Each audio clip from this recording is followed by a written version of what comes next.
Most YouTubers, they're playing a game that ended 2 years ago. They're obsessing over upload schedules, keywords, stuffing their titles, and grinding out videos that nobody asked for, wondering why the algorithm keeps ignoring them. And here's the truth: YouTube in 2026 is completely different beast, and if you haven't adapted, you're invisible. And let me show you what actually works now. The algorithm isn't what you think it is. People still talk about the beating the algorithm like it's the enemy to outsmart. Stop! The algorithm isn't your opponent, it's your audience assistant.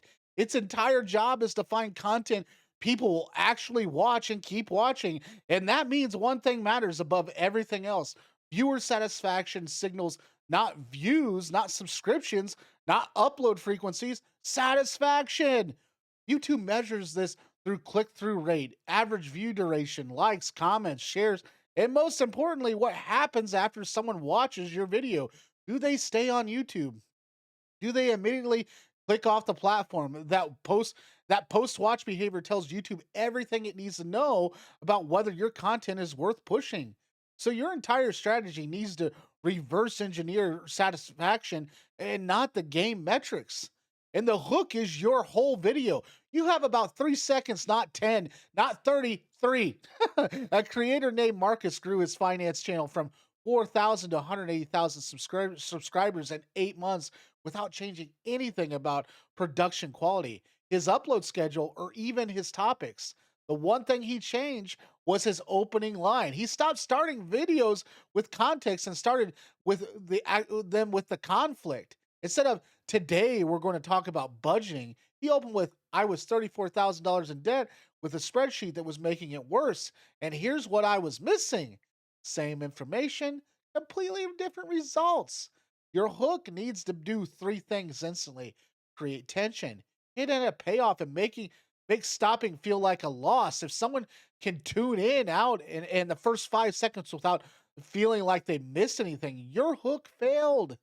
Test this. Mute your video and watch the first 10 seconds. Does it visually compel you to turn the sound on? If not, you're already lost most of your audience before they heard a word.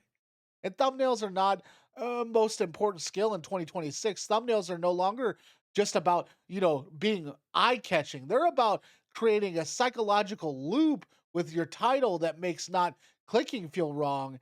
And YouTube's own internal data shows that thumbnails and titles combinations, not separately but together, are single biggest drivers of the click through rate. And CTR is the first domino in the entire chain.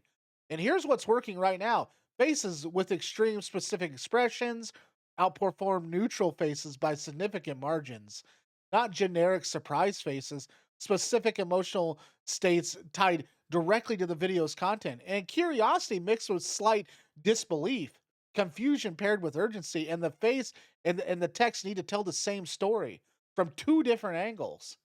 Color contrasts still matter, but in 2026, the bigger issue is thumbnail fatigue. Every niche has a dominant thumbnail style, and the channel winning right now are the ones slightly breaking that mold. Studying the top 10 videos in your niche and ask, what's the one visual choice none of them are making? And that's your opening. One more thing: test your thumbnail at 100 pixels wide. That's roughly how big it appears on a mobile phone. If you can't read the text or understand the emoticons or anything that you put in there at that size, redesign it. The topic selection makes mistakes, killing your channel. And most creators pick topics based on what they want to make.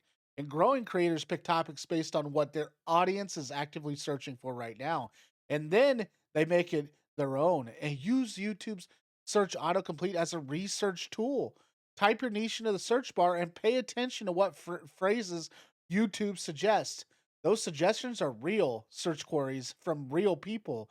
And then filter your results by this week and this month to see what's getting traction on those topics right now.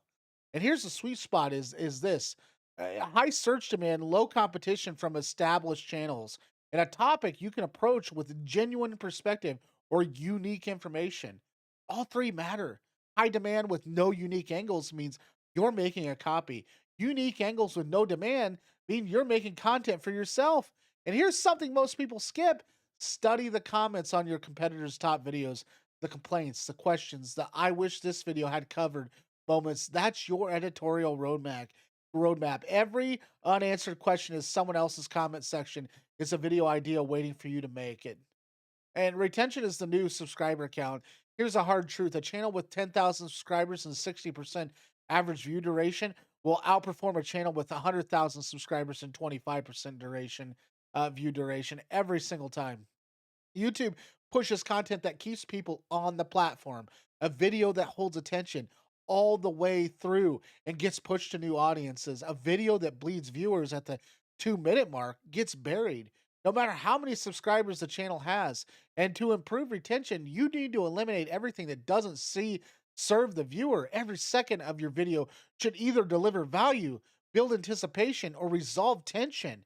Intros that recap what you just said in the title, mid-roll explanations that state the obvious, outros that drag on for 45 seconds, cut them. Be brutal. And pattern interrupts help massively. Every 60 to 90 seconds, change something, the camera angle, the pacing, the type of content, cut to B-roll, a graphic, a clip. Your viewer's brain is wired to tune out repetition. Disrupting the pattern keeps them present. And community builds the compound effect as well too. The channel exploding right now are just publishing videos. They're building communities that publish videos for them, comments, the shares, and the words coming out of their mouth. Reply to every comment in the first 48 hours of the video going live, not with thanks, with actual responses that extend the conversation. Ask for a follow up question, disagree with something they said, and make people feel like there's a real human on the other side. Pinned comments are underused too. A pinned comment that adds information the video didn't cover or poses a question that gets people talking. Comments generate watch time, signals YouTube values, but they also keep your community coming back. And don't overlook shorts as a community building tool. A well-paced short that teases a longer video, answers a common question, or gives a behind the scenes moment creates a pipeline from casual viewers to loyal subscribers without cannibalizing your long-term content. And the consistency trap, here's another one. Uploading every Tuesday at 3 p.m. is not a growth strategy. Consistency and quality matters. Consistency and schedule to a point matters for your existing audience, but grinding out mediocre videos on a rigid schedule because you think the algorithm rewards volume will stall your channel faster than anything else. And one great video outperforms five average ones. Always. And the channels that are growing faster in 2026 are the ones treating every video like a productive product launch or research planning or a compelling hook. A strong thumbnail and genuine value delivered all the way through. If you can't do that weekly, do it every 2 weeks. Your audience will wait for the content worth watching. They won't wait for content that disappoints them on a schedule. And what to do this week? Don't try to implement all of this at once. Pick one lever. If your CTR is below 4%, your thumbnail and title are the problem. Fix those first. If your CTR is solid, but your average view duration is under 35%, your hook and retention structure needs work. If both are decent, but if you're not growing, your topic selection or community engagement is the missing piece. YouTube growth isn't mysterious, it's diagnostic. And figure out which number is the lowest, trace it back to its cause, and fix that specific thing. Then move to the next one. The creators winning right now aren't doing everything perfectly. They're doing one or two things significantly better than everyone else in their niche. Find your one thing, execute it relentlessly, and the views, they will follow. Like and subscribe and comment down below. I'd love to hear from you. I love hearing from everybody. And if you really like me, feel free to buy me a coffee. It's in the description down here and on this page's main page as well. And if you really like me, feel free to watch this video up here on the right. Has a lot about what's the topic that we've been talking about here and just growing on YouTube in general. Thanks for watching, and we will see you. Oh, no, next one.